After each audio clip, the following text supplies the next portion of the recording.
Bonjour Julien et Gwenaël, merci beaucoup d'avoir répondu à l'invitation de la Comine, la communauté intégrale francophone, pour nous parler d'un petit livre passionnant que vous venez de publier qui s'appelle Parents en 7 couleurs. Voilà.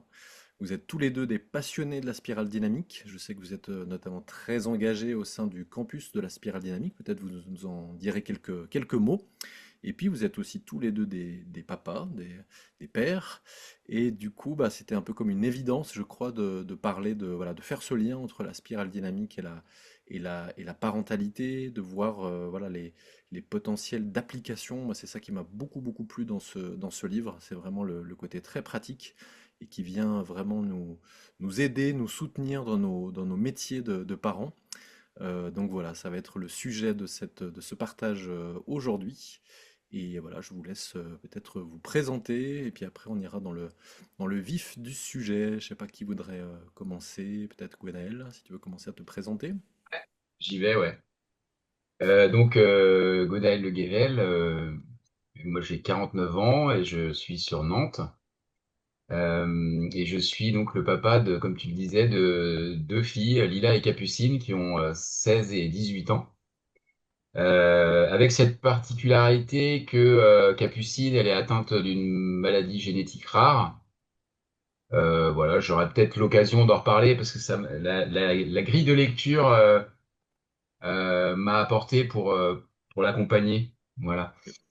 Euh, que dire d'autre? Oui, quand même, qui peut être intéressant, c'est que je suis par ailleurs enseignant spécialisé depuis 25 ans dans l'éducation nationale, enseignant spécialisé on va faire simple, dans les élèves en difficulté. Voilà. Ok. Adolescents en grande difficulté, en SECPA. Donc voilà, c'est à double titre que la grille m'intéressait, la grille de lecture. Ok, extra. Merci beaucoup, Julien. Ben oui, bonjour à tous. Je suis Julien Pujol. Je suis plutôt dans le sud, moi. Je suis à Montpellier, entre Montpellier et Sète. Et j'ai grandi là. Et effectivement, j'ai été prof de philo, étudiant d'abord en philosophie, puis prof de philo une année. Mais bon, passer le bac pendant 42 ans, ça le faisait pas. Donc j'ai rebondi vers l'artisanat. Donc je construisais pas des concepts, mais d'autres choses. Et j'ai été particulièrement touché par ce bouquin de John Freeman, qui à la base est en anglais, Seven Level Parenting, donc la parentalité à 7 niveaux, parce que déjà j'aime la spirale dynamique, le modèle m'a beaucoup touché pour différentes raisons. Mais en plus, en tant que papa, j'y ai vu, comme tu disais, Joanne, une sorte de perle, une sorte de pépite de l'application. Parce que c'est un modèle qui peut être assez théorique, mais en fin de compte, il parle des dynamiques spirales, donc comment les flux s'orientent dans nos comportements et dans nos structures. Et avec le sujet de l'enfance et de la parentalité, c'est tonitruant. En tout cas, moi, ça m'a touché. Et en tant que papa, j'ai vu ce que j'aurais pu faire différemment, parce que je l'ai trouvé ce bouquin plus quand les enfants devaient avoir, je pense, 10 et, 10 et 15, je crois, ou 10 et 14, donc depuis ils ont grandi. Enfin voilà, donc très touché par ce bouquin dans sa praticité et dans le côté descente des concepts dans la réalité. Et ça, pour moi, c'est de l'or. Extra. Très, très content de venir à la Comine, ce groupement, cette dynamique sœur intégrale, où Spirale et Intégrale dansent ensemble en permanence. Et je suis ravi d'être là. Ok, parfait.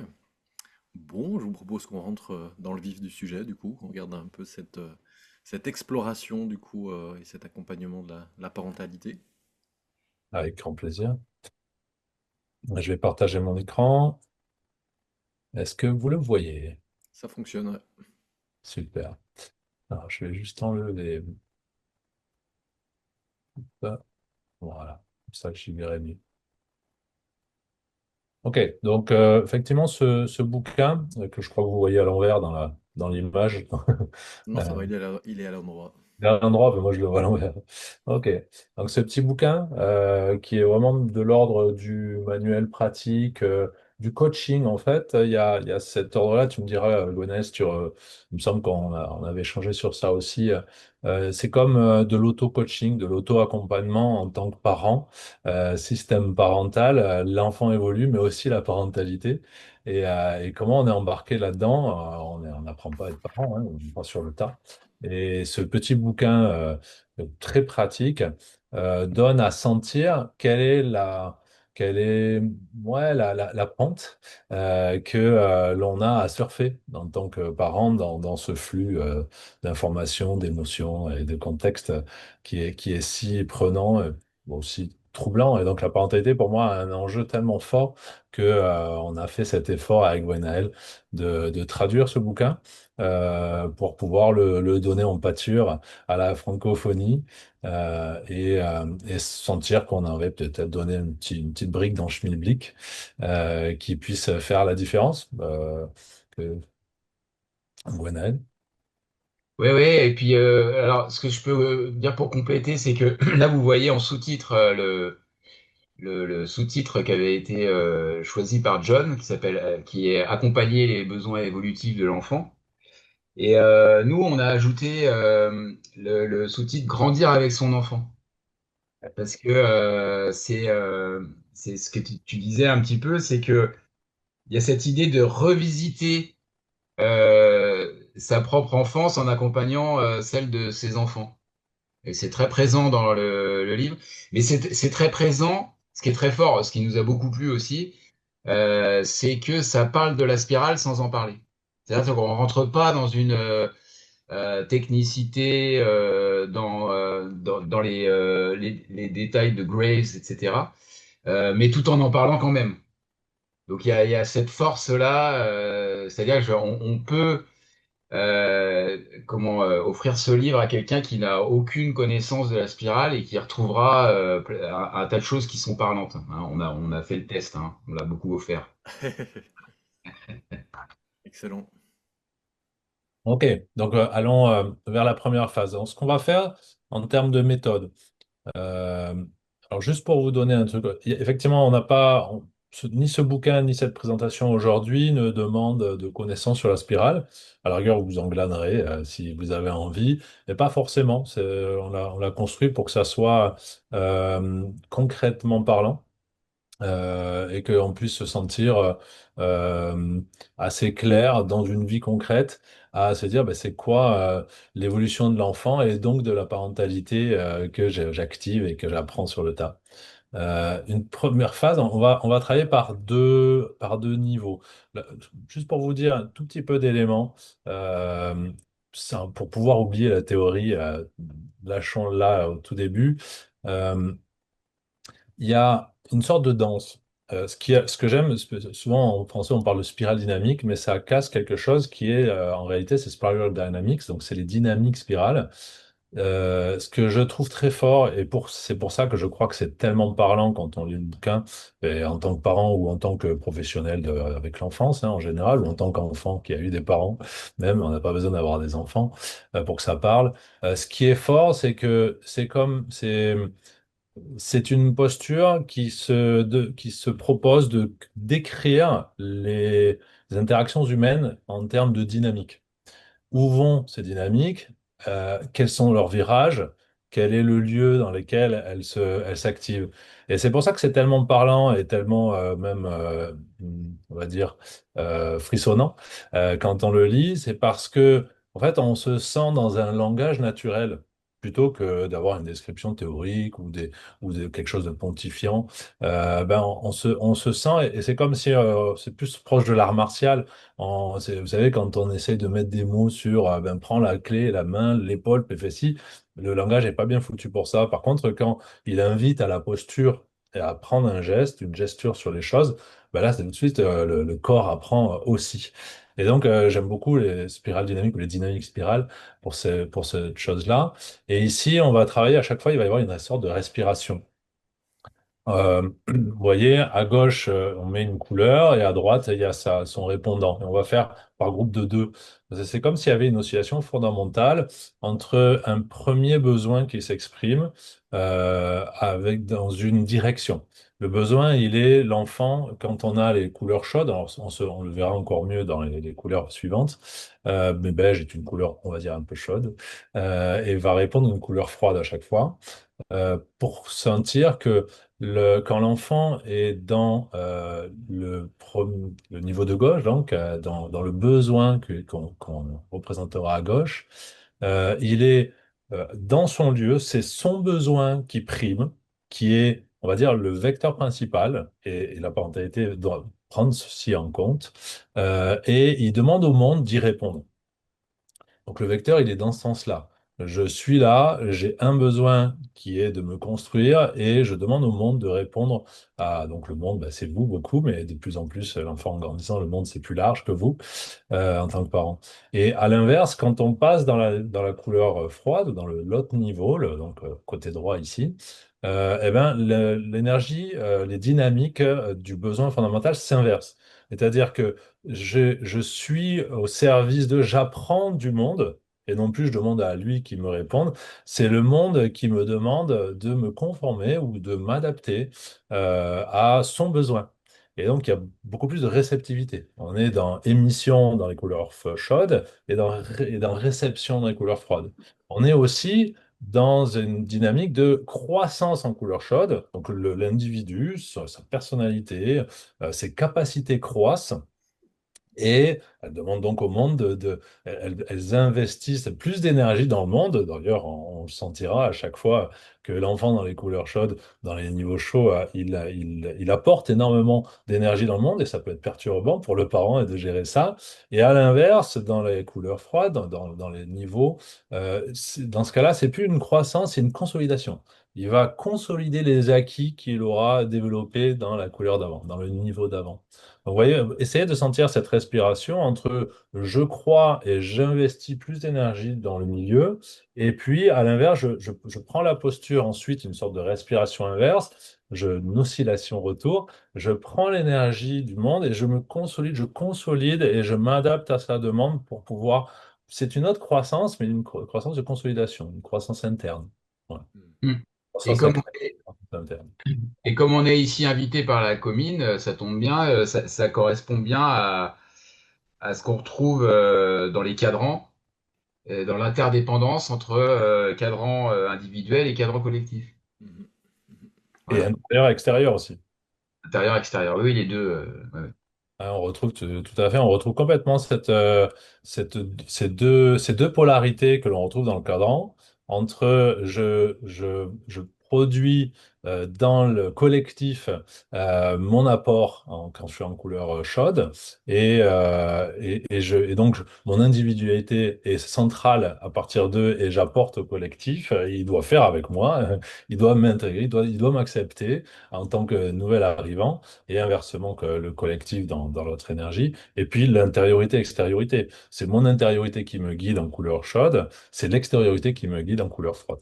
Et ça, cette énergie-là, en tant que parent, pour accompagner l'évolution des besoins de l'enfant, si on peut sentir qu'il y a cette oscillation, il y a cette sorte de renversement, on sera beaucoup plus apte à sentir que telle forme de contexte eh ben, n'est peut-être pas forcément un problème, elle répond au fond à un besoin fondamental, même quand elle est difficile à vivre pour le milieu ou pour l'enfant.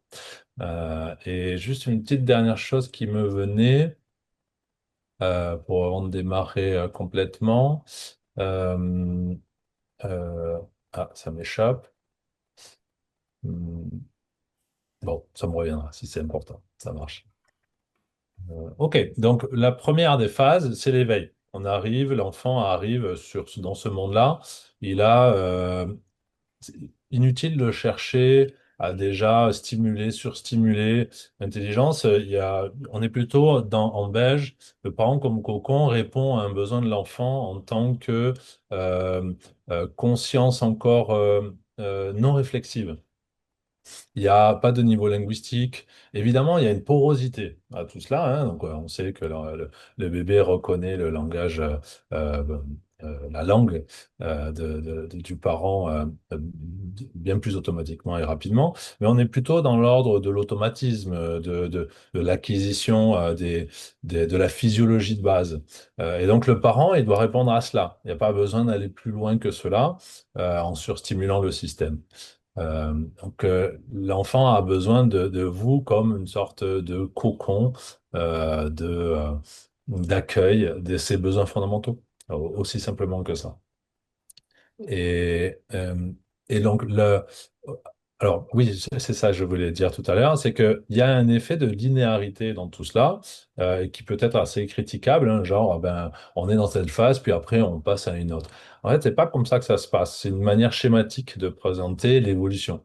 Évidemment qu'on va pas donner le permis de conduire à l'enfant des 2 ans, donc il y a quand même une linéarité dans l'évolution. Et il y a des acquis qui se font et qui ne se font pas à un certain moment. Donc le système n'est pas prêt pour un certain nombre de capacités, de contextes, d'interaction plus complexes. Donc il y a une linéarité de complexité, ça complexifie, et l'enfant, comme l'humanité dans son histoire, arrive à faire des choses qu'il n'arrivait pas à faire avant. Donc il y a des installations. Mais plus ça se complique, plus ça avance, plus les phases sont... Vous voyez, c'est pour ça qu'on a mis des années qui se chevauchent, vous verrez après. C'est pas vraiment ça démarre puis ça s'arrête. Au contraire, il y a une transclusion, il y a une transcendance, une inclusion pour pouvoir transcender les phases. Et donc, c'est comme si schématiquement, on le représente comme des suites, des étapes, mais c'est beaucoup plus complexe que ça. Avec Gwenaël, on parle des poupées russes, on parle aussi de l'oignon, c'est-à-dire on ne peut pas avoir une prochaine couche s'il n'y a pas la couche d'avant sur laquelle elle s'appuie, mais évidemment, l'ensemble fait l'ensemble. S'il n'y a pas les couches d'avant, il y a pas d'appui. Donc, pensez à cela, c'est que ce qui a l'air d'être linéaire l'est d'un certain côté, mais ne l'est pas de l'autre. Il y a fusion, il y a interpénétration, et on peut, de tout temps, c'est pour ça que le parent parfait n'existe pas, mais qu'il y a quand même une ouverture à une invitation à revisiter en permanence, c'est-à-dire que autant le parent va revisiter les différents niveaux dans sa vie à l'occasion de l'évolution de son enfant, autant l'enfant, lui aussi, installe et n'en finit jamais d'installer ou de revisiter certains niveaux. Donc linéaire, ok, mais pas que. Ok. Il y a aussi une sorte de d'équaliseur. Moi, j'aime bien le représenter comme un équaliseur. Quand vous voyez une musique et que vous regardez son équaliseur, ben, il y a plein de barres et elles s'activent, elles remontent. Donc, elles sont toutes en potentiel là, mais elles vont s'activer à différents moments dans différents contextes pour différents besoins. OK? OK. Donc, le beige, vous avez compris, a besoin d'installation des fondamentaux, des circuits fondamentaux. On est presque surtout dans la physiologie et la conscience réflexive n'est pas encore là. Et les vecteurs, les dynamiques du besoin de l'enfant se renversent au bout d'un certain moment, quand la physiologie commence à s'installer, que l'éveil se fait, eh bien l'enfant commence à être sensible à son contexte. Il va chercher les signaux dans son contexte, et c'est lequel ce contexte? Ben, c'est le contexte natif, c'est le cercle proche, c'est le cercle de proximité. Et c'est celui-ci par imitation. On n'est pas encore dans une conscience réflexive sophistiquée, mais on commence à sentir, à s'imprégner des codes culturels des parents. Donc Violet est le parent devient un chef de tribu, il devient chaman, il devient conteur. Il donne par il n'y a pas de médiation. On est en train de s'imprégner du bain culturel, des codes culturels, de la manière dont vous êtes. Donc, si vous êtes quelqu'un, un papa ou une maman comme si, eh ben, votre enfant apprend de ce que vous êtes, de la posture que vous présentez, et bien sûr de l'émotionnel, et tout ce qui est conte et tout ce qui est euh, contenu symbolique va être hyper constructif pour l'enfant. Et c'est à cela que l'accompagnement en tant que parent doit répondre. Juste créer c'est les conditions de ce bain de sécurité dans un groupe natif qui donne les éléments symboliques de base. Mm. Donc après les bases physiologiques, il y a les bases culturelles qui s'installent au niveau violet. Ouais, Ouais.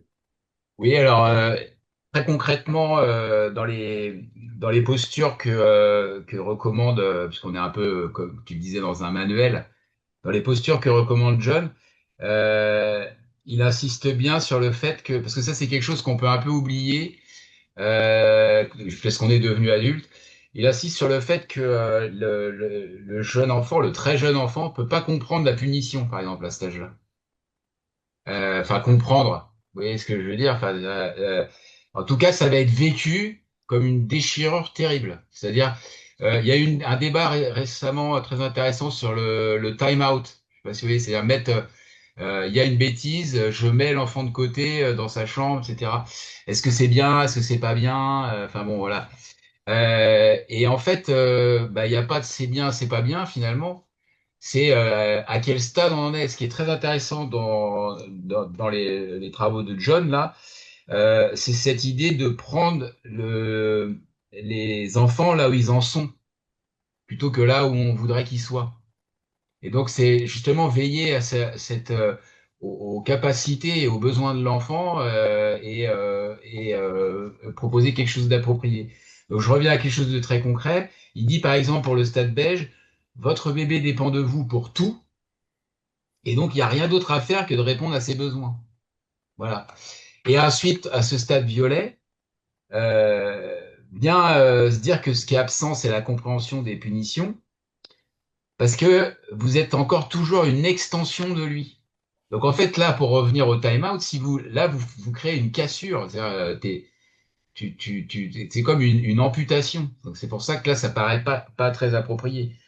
Et donc, il dit que si vous voulez qu'un enfant au stade violet fasse quelque chose de différent, parce qu'on est quand même là pour guider, c'est pas lui interdire qu'il va être productif, c'est plutôt de le prendre doucement par la main et de le guider vers une autre alternative. Voilà. Je sais pas si la nuance est claire, explicite, mais voilà. Et ça serait plutôt après, au stade qu'on va aborder après, que ça va commencer à avoir du sens d'être séparé ou d'aider à intégrer la règle. Magnifique transition, merci Gwenaël. Parce qu'effectivement, après cette installation de l'éveil en deux temps, vous avez compris, hein, installer la structure physiologique pour pouvoir calmer le corps et justement pouvoir émerger à une conscience. Et cette conscience qui émerge en violet, c'est une conscience diffuse, elle n'est pas individuelle. J'ai commencé à avoir conscience au sens d'un retour de dimensionnement des choses. Tiens, ceci amène cela, il y a déjà un rapport à la causalité. Si je prends mon doudou, alors le monde va être différent. Les secondes, les minutes d'après vont changer, enfin, toutes sortes de causalités. Donc, on fait des liens de causalité. Donc, il y a une conscience qui s'installe de plus en plus sophistiquée, mais elle est diffuse. Elle n'est pas individuelle. L'enfant est une pure extension, comme disait Gwenaël, du parent. Il est un bout de ce groupe natif. Et donc, ça invite le parent à ne pas surindividualiser le rapport qu'il a à l'enfant. C'est pas encore prêt, c'est pas encore mûr. Donc il y a aussi dans la proposition Spiral Dynamique et celle de John par rapport à la parentalité, une attention à ce qui est mûr, ce qui ne l'est pas, comme disait Gonel tout à l'heure. Une sorte de finesse, le parent a besoin de développer et probablement aussi pour lui dans son histoire, et ce qui n'est pas forcément facile parce que toute l'histoire de la parentalité, c'est les erreurs que l'on fait en tractant, en tirant trop vite sur l'herbe pour qu'elle pousse plus vite à des moments. Parce que on pense que la bonne parentalité, la bonne morale, la bonne manière de faire, c'est ceci. Et en fait, l'enfant n'en est pas encore tout à fait là. Et donc, on fait violence au système. Donc, c'est cette danse plus ou moins violente et adéquate qui se joue. Et donc, cette conscience diffuse dans laquelle l'enfant baigne, c'est comme psychologiquement ça fonctionne. Joanne me contredira si je me trompe. Euh, le, on ne démarre pas notre vie psychologique par un point qui est nous-mêmes. On démarre au contraire par une sorte de nuage où on est psychologiquement une sorte de nébuleuse qui n'est pas individuée. Et c'est pour ça que à cet âge-là, on est tellement poreux et on apprend tellement vite aussi. Cette porosité, c'est un bon côté, c'est aussi une hyperfragilité, une hypersensibilité. C'est pour ça que ces premiers stades, ces premiers moments de la vie sont tellement imprégnants et ils font démarrer l'histoire de vie et l'histoire psychologique d'une manière. Évidemment, tout est retransformable puisqu'on est plastique, c'est l'hypothèse aussi de base, hein, on a une sorte de porosité naturelle tout le long.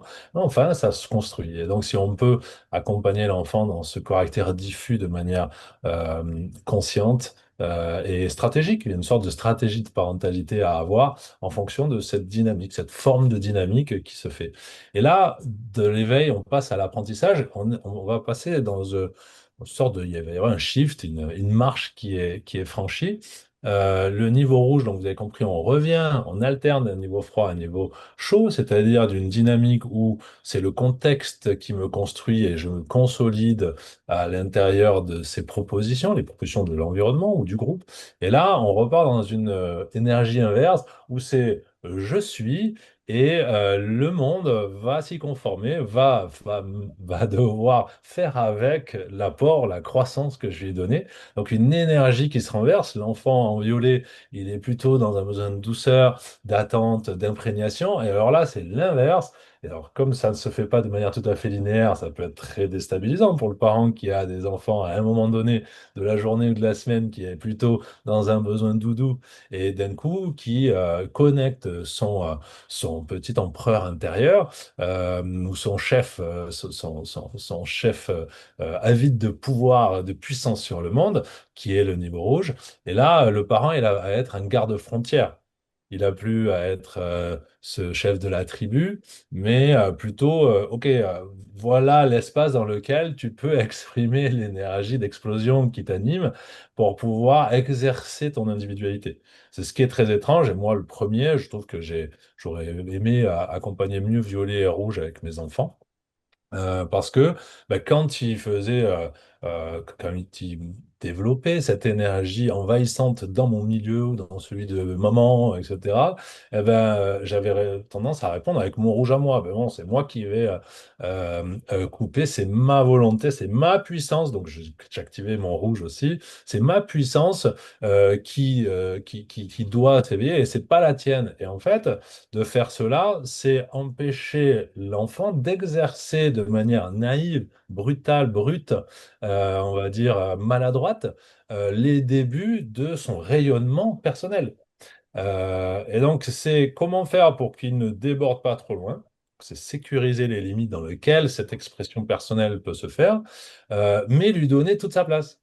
Et donc, c'est inviter de plus en plus, vous allez voir, la parentalité, c'est arriver à naviguer dans le paradoxe des choses où là, l'enfant, il a besoin de prendre, de taper, d'exercer son empire sur le monde et d'aller croître dans ses capacités à venir bouger. Donc, c'est le tronc avec le tonus du tronc qui se fait, donc il commence à courir, à atteindre les choses, à se lever. Et donc, c'est infernal dans un cadre de parents qui essayent de gérer la compatibilité avec la montre où on doit aller à l'école, etc. Et ça, l'enfant n'en a aucun besoin enfin, n'a aucune notion de ceci.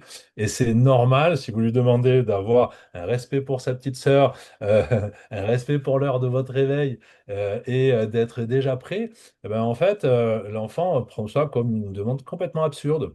Ça n'a aucun sens à cet âge-là, à ce stade-là. Ouais, donc, est-ce que vous sentez l'énergie? Oui, et puis il y a ce qui est intéressant là, effectivement, dans le bouquin, c'est, on le voit à chaque titre hein, qui correspond aux couleurs, c'est la posture parentale qui semble appropriée à ce moment-là. Et on peut repérer, enfin moi ça m'a sauté aux yeux en tant qu'éducateur, des décalages qui se créent parce que justement on tient une posture qui est plutôt appropriée à vert avec un élève, alors je parlais d'élève là plutôt qu'enfant, qui serait en rouge. Je vais prendre un exemple. Euh, quand on travaille avec des adolescents en grande difficulté, en fait, on n'est pas dans la phase 2-7 ans qui apparaît là à l'écran. Mais en fait, on a des jeunes qui ont 12 ans et qui sont encore installés majoritairement dans cette phase rouge, en fait. On a même peut-être des gens de 70 ans, du genre Poutine, qui sont encore bien installés. C'est pas impossible. Et donc, en fait, ces jeunes-là on peut avoir tendance à les prendre pour plus grands qu'ils ne le sont, puisqu'en fait, ils ont des attributs, vous voyez, une apparence de jeunes qui seraient au stade d'après, au stade orange. Et donc, on va se comporter avec eux avec des réflexes qui sont de cet âge-là. Alors qu'en fait, ce dont ils ont besoin, ce qu'ils crient peut-être même, c'est ce besoin de limite, de repères, etc. Et qu'on n'a pas encore installé. Et donc, par exemple, très concrètement, on va pouvoir euh, adopter une posture de guide mentor qui est dans l'explication, la réflexion, avec un jeune qui est au stade rouge et qui ne demande que des limites. Et là, ça va pas fonctionner. Puisque ce que le jeune est en train de crier, et c'est difficile de se dire ça en fait, de se dire que la colère, la crise, en fait, c'est une demande donnez-moi des limites. Voilà.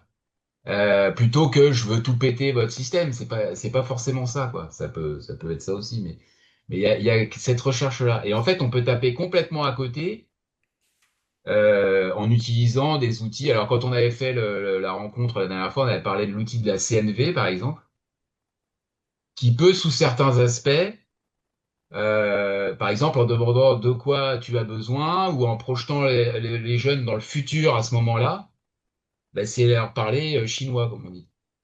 Voilà. Je trouve en tout cas, si je peux rebondir sur ce niveau rouge, je trouve que c'est vraiment un enjeu de société actuelle.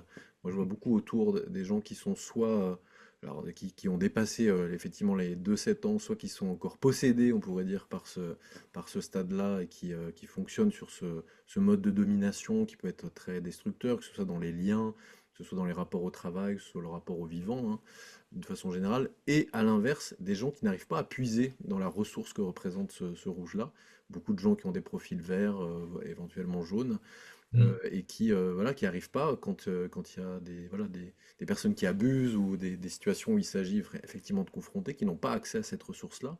Et je trouve que c'est vraiment typiquement un endroit où il y a soit du trop, soit du pas assez. Et socialement, il y a quelque chose comme ça à Ouais, réexplorer. Et c'est là où voilà, votre travail et ce bouquin, il est très très précieux parce que je pense que ça peut anticiper, prévenir justement des problèmes pour les sociétés à venir, si on avait ces clés-là un peu plus tôt. tout à fait. Et d'ailleurs, pour compléter ce que tu dis, c'est qu'il y a des gens qui sont...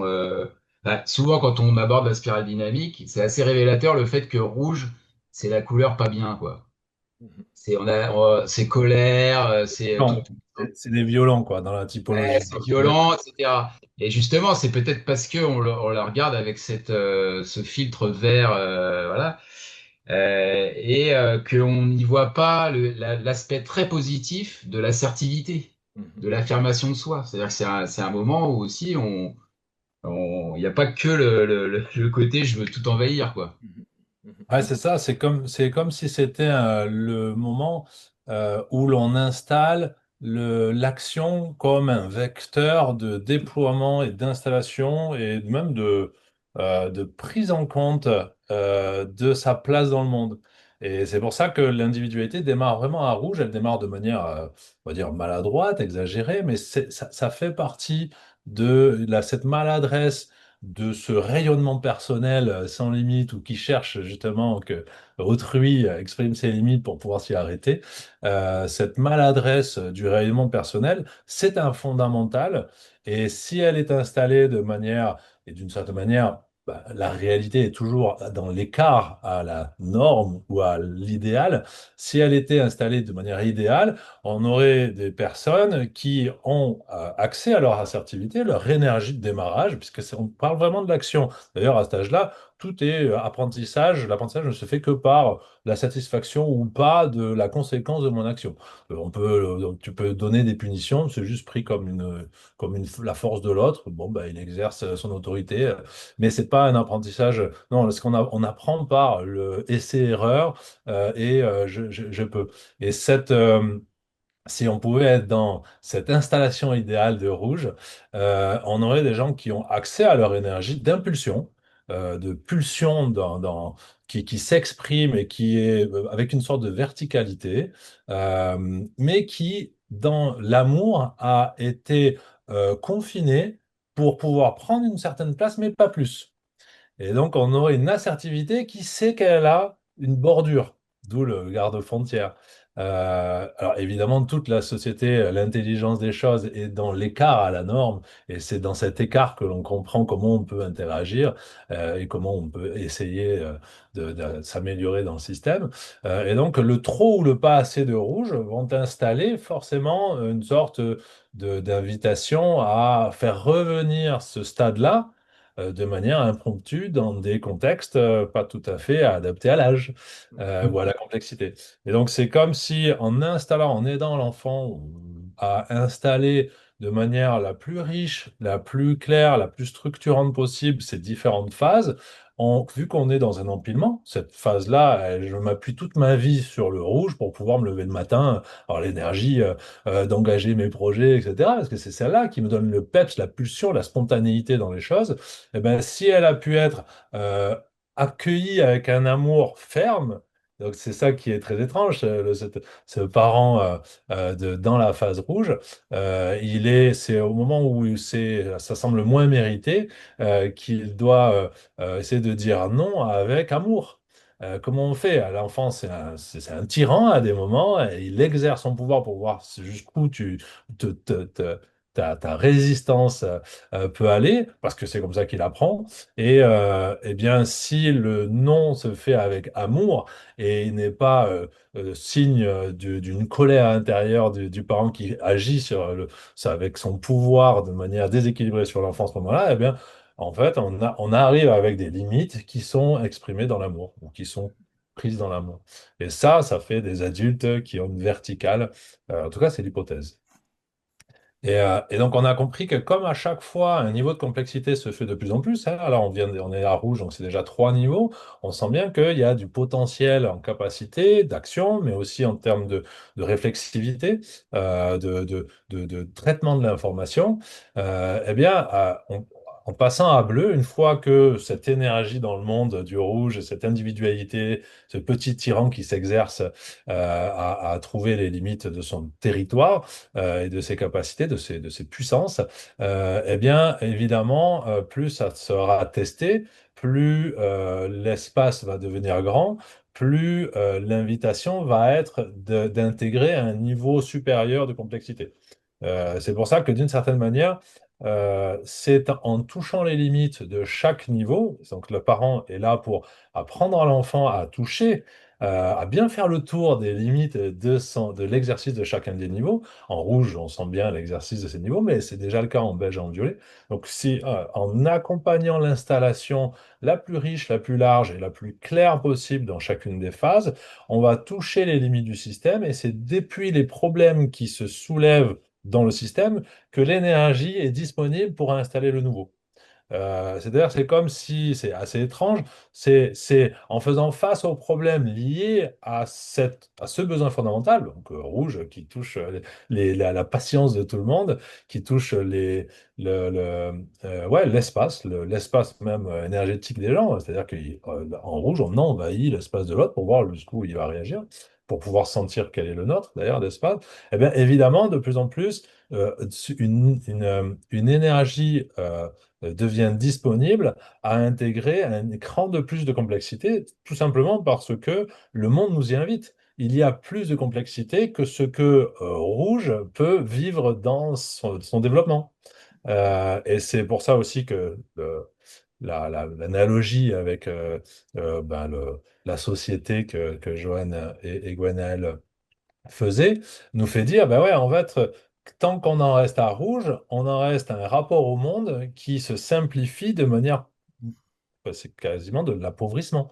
Si on ne peut pas laisser place au bleu avec, comme vous le voyez sur l'écran, la largeur, que des règles communes, que l'appartenance à un système de structure et de clarté commune pour que chacun puisse savoir jusqu'où il peut aller, si ce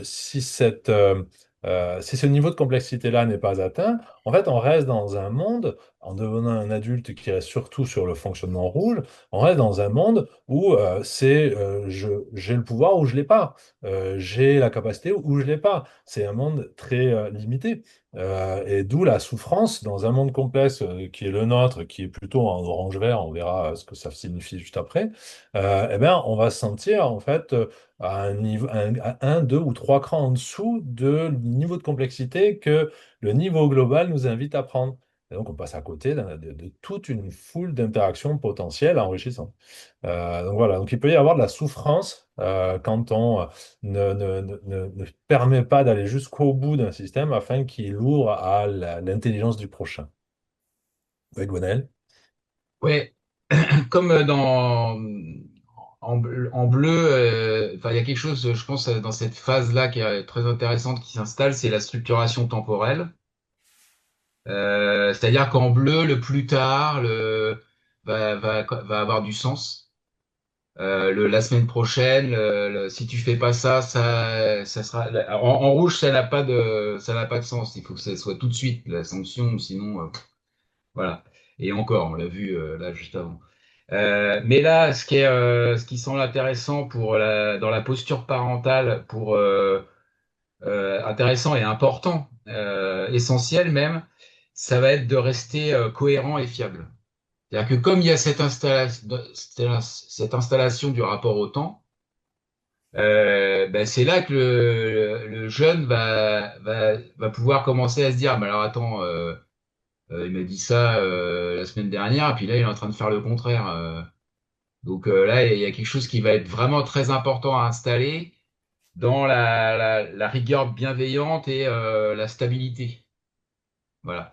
Alors, ce qui poussait à l'extrême peut devenir du dogmatisme et enfin voilà, c'est ce qu'on connaît du stade bleu. Mais voilà, une stabilité qui pour le coup est nécessaire et structurante. Absolument, la spontanéité, le besoin d'avoir un résultat et une récompense rapide à l'engagement, à son action en rouge, d'un coup subit une énorme dilatation et un énorme renversement donc, quand le stade bleu commence à s'activer.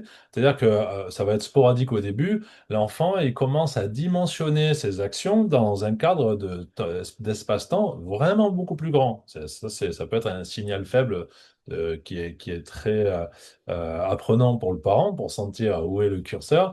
Parce que d'un coup, l'enfant qui était dans une instantanéité, une rapidité et pas du tout de gestion de stratégie à long terme, commence à intégrer ça. Ah ouais, donc ça veut dire que si je travaille bien, j'aurai droit pour mon anniversaire qui est dans 3 mois. Ah, tu vois, il commence à y avoir un temps long, une perception beaucoup plus fine, beaucoup plus complexe. Pourquoi? Ben parce qu'on s'intègre comme un élément dans quelque chose de plus grand. Et donc, toute la psychologie se renverse ou évolue et dilate. Et c'est pour ça qu'effectivement, la règle, alors la punition qui n'a aucun sens en rouge, vous punissez, vous exercez juste votre pouvoir. Pour cet enfant en rouge, vous avez juste, vous dites, bah ouais, c'est vous le plus puissant. Et donc, je suis dominé et dominant. Voilà, bon, bref, ça s'arrête là. D'un coup, la place de l'autre, l'existence de l'autre en tant qu'autre émerge et je suis moi un autre comme un autre. Et là, ce qui était un confinement de garde-frontière, une sorte de territoire dans lequel j'exerce ma puissance, mais voilà, c'est pas plus compliqué que ça, se sophistique énormément avec le bleu et ça va être tout un parcours, évidemment, tout un processus qui s'affine, ou dans lequel, ah oui, en fait, la règle prend sens et la sanction aussi avec. Mhm. Puisque quand je suis sanctionné, c'est en rapport à une intelligence ou l'esprit des règles. Et ce qui sort de plus en plus, c'est une sensation fine de ce que la règle exprime et cherche, l'intention dans la règle. Et d'où le besoin de congruence encore plus fort que jusqu'alors pour le parent. Si vous incarnez une chose, si vous dites une chose et que vous l'incarnez pas, il y a vraiment une dissonance complète chez l'enfant, surtout en bleu. C'est déjà le cas un peu avant, hein. La congruence est plutôt l'isomorphie dans vos comportements est plutôt une bonne chose puisque l'enfant comprend en méta il comprend beaucoup plus ce que vous vous êtes et ce que veut dire ce que vous êtes et ce que vous faites que ce que vous lui dites, évidemment. Bah alors en bleu, ça devient monstrueux, ça. Donc c'est assez exigeant pour le parent d'une certaine manière. Et comme on n'a pas forcément une mémoire intégrée en tant que parent, en tant qu'individu, de rouge et de bleu super agréable, eh ben, ça vient gratter, ça vient titiller, ça vient irriter des endroits chez le parent. Et c'est l'invitation à prendre conscience, à faire un travail sur soi pour accueillir à l'occasion de ces phases de l'enfant nos propres phases avec plus de bienveillance, de clarté. Voilà, et le bouquin, je pense, apporte cela. Et donc après le bleu arrive le orange, une autre Ah oui, phase, encore toute nouvelle. faut qu'on avance un peu. Allez. Euh, c'est d'ailleurs peut-être parce que les enfants se rendent compte que leurs parents sont pas si fiables que ça, qu'ils passent à la phase orange. Et ils se disent, bon, bah, ils m'ont dit qu'il y avait plein de règles et qu'il fallait les respecter, mais je vois bien que de temps en temps, le week-end, ils les respectent pas toujours, les règles. Donc, on passe à une phase peut-être plus stratège, où on se dit, bon, bah, certes, il y a ces règles-là qui m'apportent beaucoup, mais je vois bien que ça va peut-être m'apporter aussi de pas les respecter toujours, quoi. Je schématise le passage à Orange, hein, très grossièrement, mais on est dans un format qui appelle la schématisation. Ouais. De la même manière, en fait, j'avais commencé à adopter en bleu, le temps est éternel, il devient très long, et donc j'aurais pu vous parler de bleu pendant à peu près 2h45. Euh, et là, en orange, le rapport au temps rechange encore. C'est-à-dire, d'un coup, tout devient accélérant, c'est l'accélérationnisme. Il faut arriver au résultat, il faut rentrer dans la montre, etc. Là, l'enfant est enfin prêt à développer les capacités pour pouvoir faire face à cette invitation de performance, d'agilité, d'adaptation, d'attention à ce qui est quantifiable. La mesure, le temps, c'est une quantité. Donc évidemment, le temps est déjà présent. L'enfant sait lire l'heure déjà en bleu, mais il le prend comme des choses. Là, il peut jouer. Parce que l'enfant commence à émerger au-dessus des règles, comme disait Gwenaël. Les règles sont intégrées, hein, il y a vraiment intégration des niveaux précédents, il y a une sorte d'empilement pour pouvoir monter et construire à partir d'eux. Et là, bah tiens, avec tout ça, avec toute cette sophistication que j'ai installée, ok, comment je peux une sorte de retour du rouge, mais beaucoup plus sophistiqué, qui a intégré le bleu, comment je peux sortir mon épingle du jeu dans la compétition qui est la vie, avec ma compréhension des règles et comment je peux jouer dans les interstices que les règles me proposent, parce que les règles, évidemment, sont toujours théoriques et le monde est concret. Et donc, il y a de l'espace entre la théorie et la pratique. Alors, je peux essayer de tirer mon épingle du jeu. Donc l'idée, c'est d'avoir un parent plutôt comme manager. En, en tout cas, sur ces moments-là, hein, même si bleu et rouge peuvent revenir dans la soupe, ressortir, l'idée, c'est quand même d'accompagner de plus en plus vers la liberté et l'autonomie, l'enfant, puisque c'est Ouais. ça que sa structure a besoin. Pardon. Donc, Ah non, c'est ce que et d'ailleurs c'est une phase inconfortable pour les parents, hein. Enfin voilà, chacun a pu le vérifier. Ce que dit John, c'est votre enfant voudra une indépendance totale et en même temps que vous continuiez à le soutenir dans tous ses besoins. Hein, on pourrait résumer par dégage, mais j'ai besoin de toi. Hein, ou aide-moi en me laissant, voilà. aide-moi, mais en me laissant tranquille, quoi.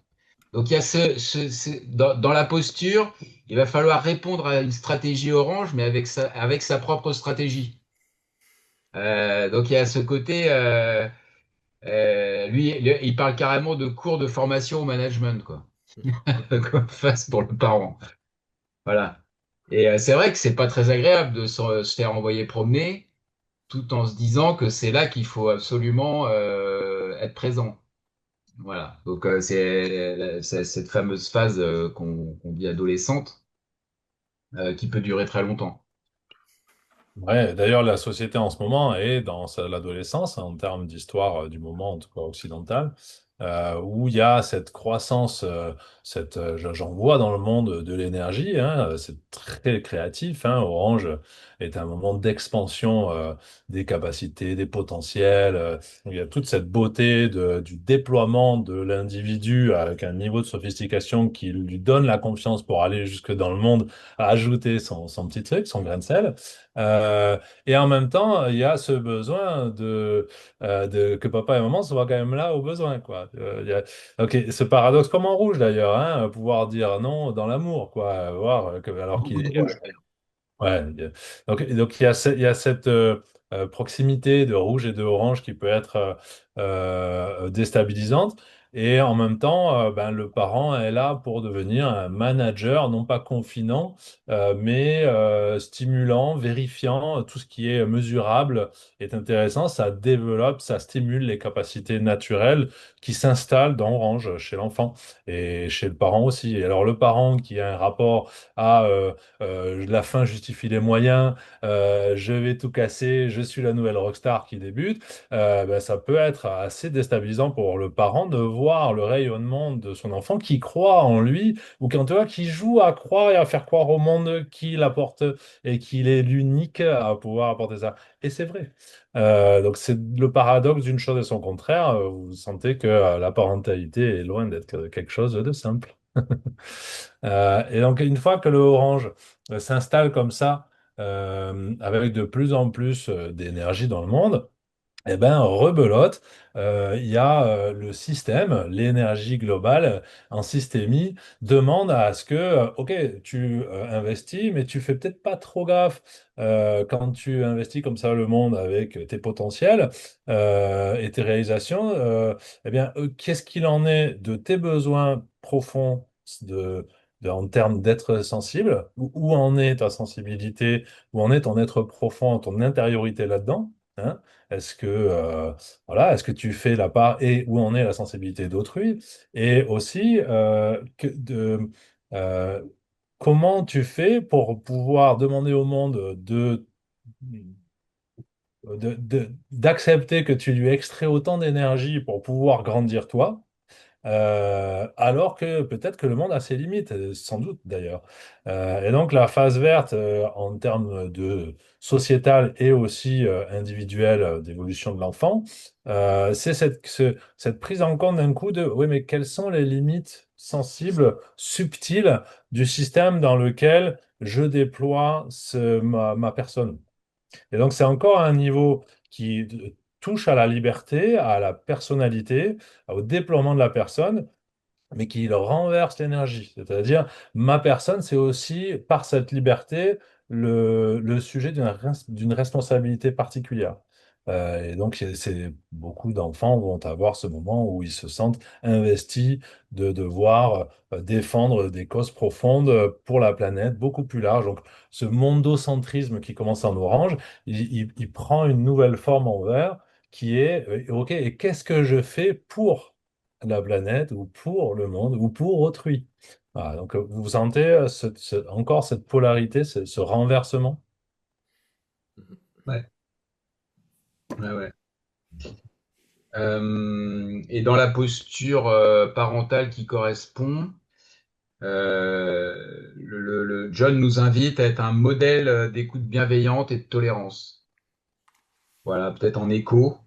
Euh, Là, la PNL, pas la PNL, la CNV est hyper adéquate. ouais.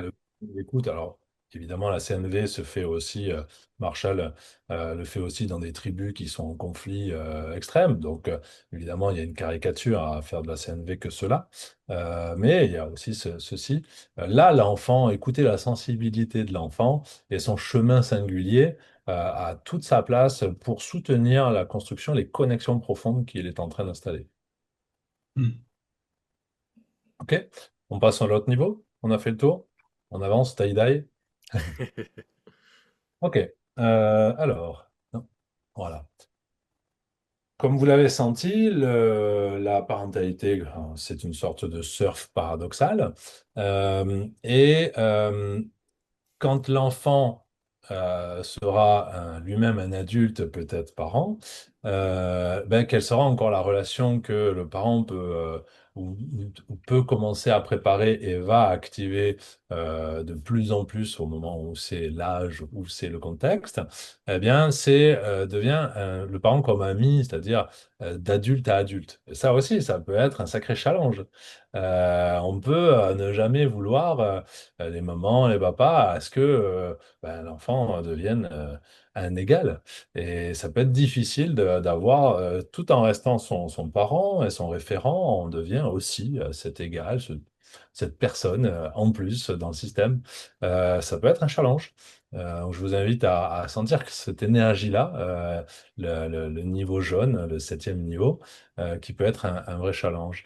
Et en creux, ça invite la parentalité à, enfin, à comprendre de la parentalité qu'elle est une sorte de position précaire dans trois lieux différents. C'est avoir conscience du stade de l'enfant, donc de son besoin et même de son besoin à l'intérieur des phases, parce que comme je veux dire, c'est complexe, c'est bouillonnant tout ça. De son parcours d'enfant, parce qu'il se rejoue, et donc si, ben, moi le premier, je voyais bien que comme mon fils mettait son rouge en exergue, eh ben, c'était le mien qui n'était pas peut-être suffisamment OK, qui essayait de prendre le pas, alors que en tant que parent, mon rouge devait être plutôt invité à prendre une place confidente extérieure. Donc, je vous en ai parlé. Et troisième posture, c'est celle du parent. Donc, c'est celui qui accompagne le système avec soi à l'intérieur. Donc, on est sur du méta-méta. Il y a cette sorte de position ben, instable, hein, et c'est pour ça que parents, c'est un art.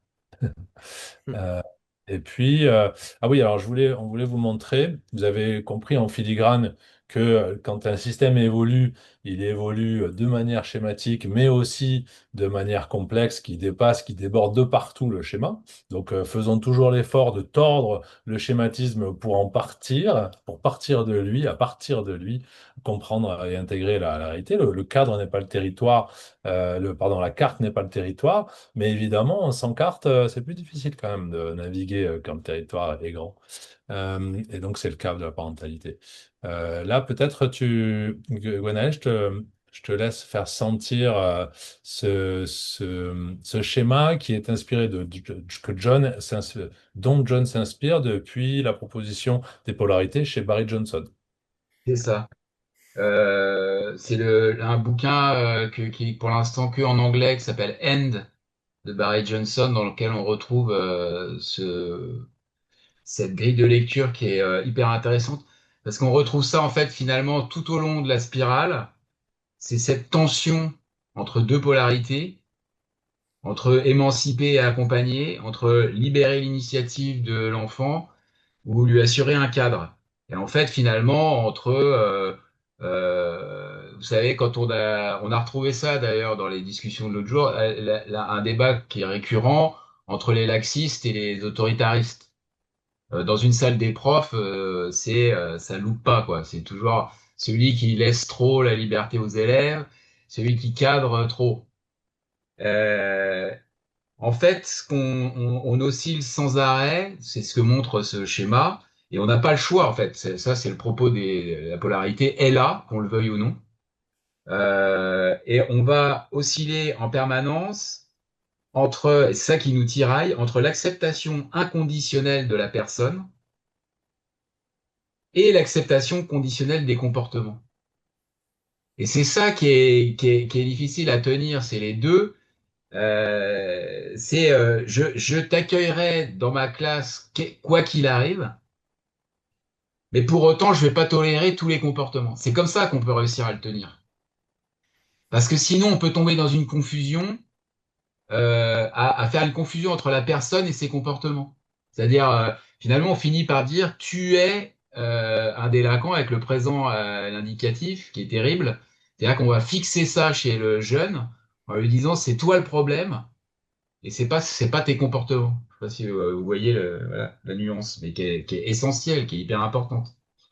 Et donc, ça va pouvoir amener des grandes confusions dans une classe, dans l'éducation, je me positionne uniquement d'un côté en abandonnant complètement l'autre. Et c'est là que je tombe vers, alors pour pouvoir lire bien le schéma, si je me place uniquement du côté de libérer l'initiative, de l'émancipation, eh ben, en oubliant complètement d'assurer le cadre, eh bien, je vais tomber dans le travers de l'insécurité, confusion morale, indécision, obstination, conduite à risque. À l'inverse, si je me choisis finalement que d'assurer le cadre en ne libérant aucune initiative, eh bien, je vais créer de la dépendance, de la volonté faible, de la rigidité, de la servilité, etc. Voilà. Et donc, la flèche qui va vers le haut, elle va essayer de concilier les deux, voilà. Alors, on pourrait dire que c'est du en même temps, je sais pas. Voilà. Le titre du livre AND, c'est justement et, faire du et plutôt que du Faire plutôt que du de et la plutôt que du conjonction, plutôt que de la disjonction. voilà. Et donc, comment je vais pouvoir assurer à la fois euh, du cadre et de la liberté? Voilà, plutôt que de se dire, allez, il va y avoir le camp des 68 arts contre le camp voilà, je sais pas, De, d'autoritaristes. Vous avez une liste assez longue en tête en ce moment. non, c'est faux. Ah bon. Tu vois pas d'exemples qui viennent comme ça. Euh, donc là, les couleurs sont pas spirales, hein. Le vert est plutôt censé être feu vert et feu rouge en bas. Ce que Gonel a très très bien dit, moi j'arrive à sentir cela. C'est comme si euh, plus on tient les deux pôles de la polarité, plus on investit la richesse de sa proposition. Et donc ça fait monter les deux pôles, sont nourris par leur compatibilité, par cette danse précaire et d'ajustement incessant. Alors que si on considère en tant qu'adulte ou dans notre manière d'être, peu importe, consciemment ou inconsciemment, que ce qui est important, c'est le cadre parce que on a trop de liberté et que ça part dans n'importe quoi, eh ben, on va avoir une sorte de déséquilibre interne dans notre sentiment de la polarité. Et au lieu de compenser ce que l'on sent dans les choses de manière juste, il y a pas assez de cadres, donc je vais en donner plus, eh bien, en fait, je vais dénourrir, je vais dévitaliser la danse entre les deux, puisque un cadre qui s'impose ne devient pas sécuritaire, au contraire. Un cadre qui s'impose de manière artificielle, au-delà de ce que le système peut accepter, bah, évidemment, il ne crée pas un sentiment de sécurité. Donc, on perd à donner à un pôle seulement surtout par un sentiment de rééquilibrage qui est sain, lui, au départ. En fait, on creuse le trou de ce que l'on essaye de remplir. En tout cas, Ce je que trouve montre que bien, pardon, ce que montre très bien Barry Johnson, c'est à choisir un seul des pôles, finalement, on va obtenir le pire des deux. C'est ce que montre cette flèche rouge qui nous tire vers le bas. et je trouve en tout cas que bah, tout ce que vous avez présenté là, bah, ça vient vraiment éclairer ça, c'est-à-dire la nécessité de cette danse, de cette dynamique. Vous avez Mm. beaucoup insisté au démarrage sur effectivement que le modèle spirale dynamique, il est très dans une dynamique, dans une dialectique, dans une tension créatrice. Et je trouve que voilà, d'avoir ça, d'avoir ce schéma comme ça, en conclusion de tout le voyage que vous nous avez proposé, je trouve que ça éclaire vraiment la nécessité de tout ça. Sachant, comme vous avez évoqué, avec cette transclusion, que bah, ces stades ils continuent d'exister dans notre vie d'adulte et éventuellement de futurs parents, mais déjà en tant qu'adulte, bah voilà que cette danse-là, elle continue d'exister. Et je trouve que ça donne, voilà, ça vient vraiment éclairer, légitimer, justifier le fait il y a pas de parti pris à avoir plutôt d'un côté que de l'autre et qu'il y a vraiment besoin de cette complémentarité. Je trouve que ça rend la chose très vivante. Merci Peut-être pour ton retour. un dernier Ouais, élément pour conclure. à conclure, ouais. Ce qu'on peut, pourquoi est-ce qu'on a ramené cadre et liberté? Parce que d'une certaine manière, transversalement, la grande oscillation entre les couleurs chaudes et froides que l'on propose, qui est proposée comme une hypothèse dans Spirale Dynamique, c'est justement ce rapport entre la libération et la structuration. Donc, le cadre nous consolide et la liberté nous fait inventer, innover dans le monde. Donc, c'est une polarité qui marche. Ça marche avec tous les types de polarités, mais on pourrait dire que ça, c'est la polarité des polarités. Ou, du Mhm. moins, elle est très profonde et très porteuse en termes d'énergie, justement, et de dynamique. Et le dernier, je te l'avais caché, c'est pas celui-ci, le dernier schéma, mais c'est celui-ci qui a un côté très, très synthétique avec ce qu'on vient de voir. Donc, si vous regardez, on a les niveaux chauds à gauche, et donc avec leurs chiffres, 1, 3, 5, 7, des niveaux impairs aussi, on peut dire. Et on a les niveaux froids à droite. Donc là, on a beige, qui se voit pas très bien parce que là, ça pixelise un peu.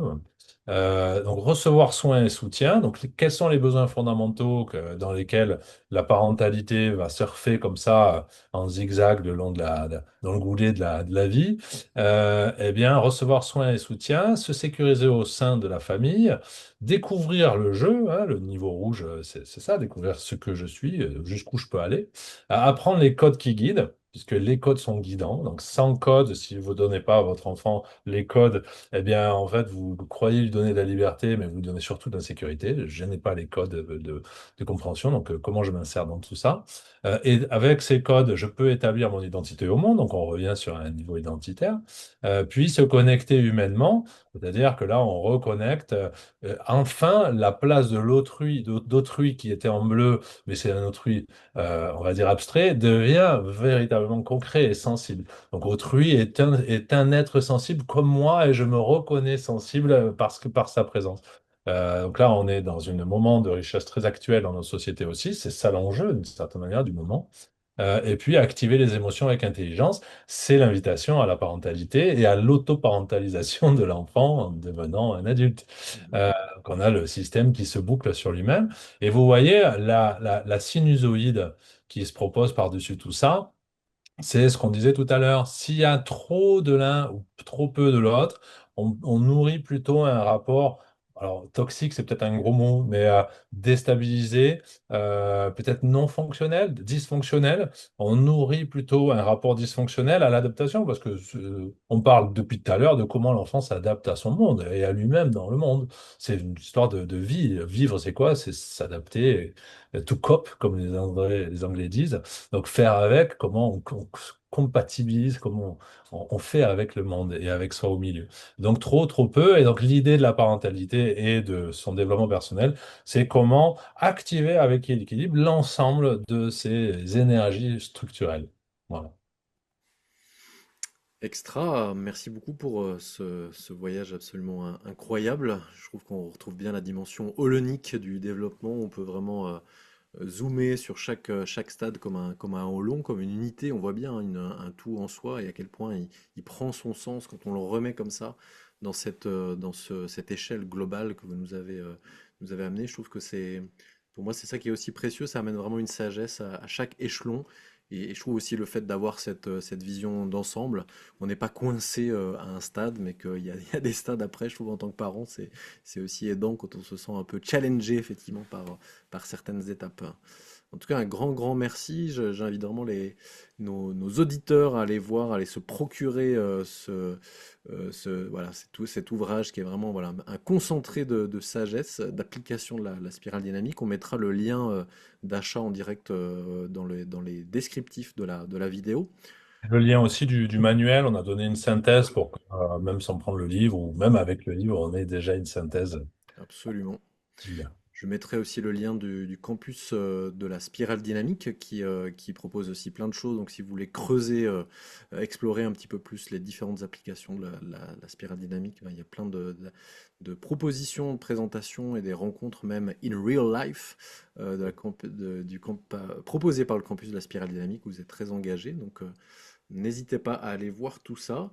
Et puis, bah voilà, encore un grand merci à vous deux pour cette présentation et puis ce travail et le fait de faire rayonner cette approche-là pour les francophones.